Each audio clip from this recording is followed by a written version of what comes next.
So if you are shopping for a Tesla right now, odds are you are comparing the Model 3 to the Model Y, and fortunately I got a chance to check out a Model Y that was just delivered here in the Columbus area and compare the two up close and personal for the first time. So today we're going to be talking about why you might want to buy a Model Y over a Model 3. So this Model Y is the dual motor long range with the 20-inch induction wheels, black paint, white interior, and the 5-seat setup. This setup gets around 326 miles of EPA estimated range. So right off the bat, the obvious difference between the two is just overall size. The Model Y is just a much bigger car compared to the Model 3. It's 2 inches longer, 3 inches wider, and a full 7 inches taller, which means I can actually fit somewhat comfortably in the back seat. I'm 6'4", and it's usually a tight fit in the back seat of my Model 3, but I've got some room to spare in the Model Y. My head is about 2 to 3 inches from the glass roof, which interestingly enough doesn't have the center pillar like the Model 3 does, and I've actually got some leg room without my knees butting up against the seat in front of me. The trunk is fairly large as well. It opens like a normal SUV and you can fit larger items in here.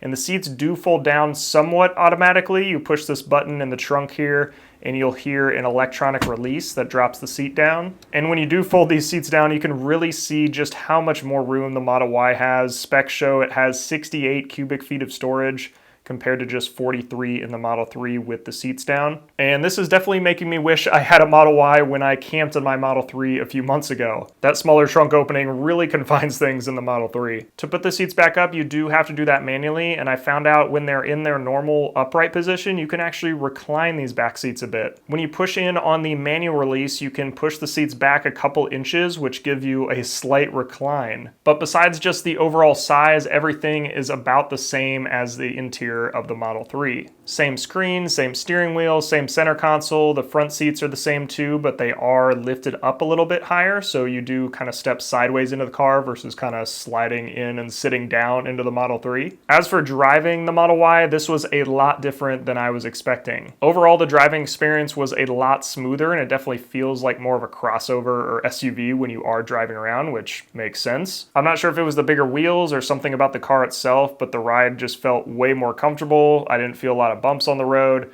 and overall it was just smoother. I wasn't sure if I was imagining things, just it being a new car, but when I did hop back in my Model 3 after we were done filming, I definitely noticed all the little bumps on the same roads we were just driving in the Model Y. However, the Model Y still feels pretty sporty. It's not top heavy like some other SUVs you might drive. It's still got that low center of gravity and still feels very connected to the road. So if you are considering both of these cars and trying to pick the best one for you, I think personally you can't go wrong with either one, but you do want to consider your lifestyle and what you plan to do with the car. So for me, I chose the Model 3 because I like the smaller form factor of it. I like having a more sporty feel in the car, and most of the time I'm the only one in the car, so I don't need a lot of extra cargo room.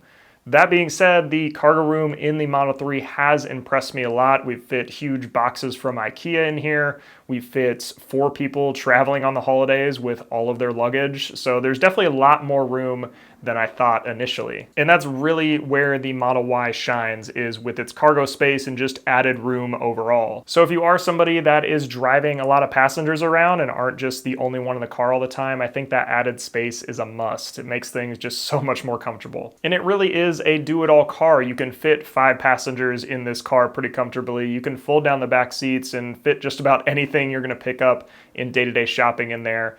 And you also have the option for a tow hitch. So if you do want to throw a trailer on the back for some bigger items you might need to haul around, you can do that as well. So overall, I was really impressed with the Model Y. I think they took the Model 3 design and just added a lot of extra space that people were wanting in the Model 3. And if that's something you're looking for, then I definitely recommend it. Thank you for watching. If you have any questions about the Model Y, definitely let me know down in the comments. This was kind of my first impressions of it. Only had about an hour or two with the car, but got to get a feel for it compared to my Model 3. And if there's another EV you want me to check out and kind of do a first impressions on, let me know in the comments as well. That's all for this one, and I will catch you in the next one.